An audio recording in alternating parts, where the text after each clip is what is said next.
Du soleil quasiment toute l'année et une croissance constante ont fait d'Israël un investissement intéressant pour le géant français de l'énergie EDF. Il y a établi une filière dans le renouvelable il y a 3 ans.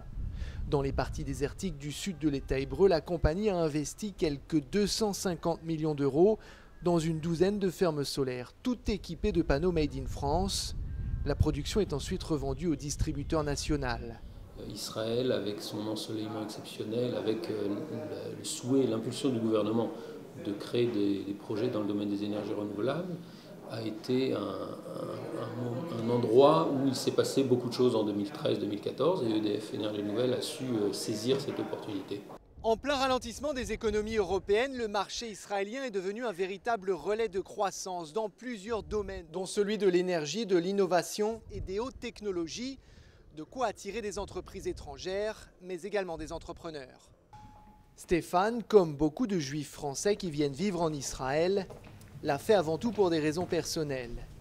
Une fois installé, il dit avoir découvert un pays plein d'opportunités et d'exemples de réussite professionnelle, surtout dans son domaine. Une petite seconde, David. Oui.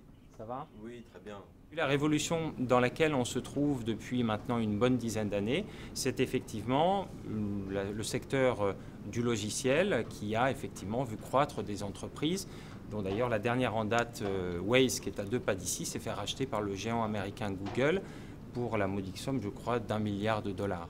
La délégation française espère accroître les échanges commerciaux avec Israël qui se sont élevés à 2,3 milliards d'euros ces 2 dernières années. L'Hexagone n'est que le 11e fournisseur de l'État hébreu.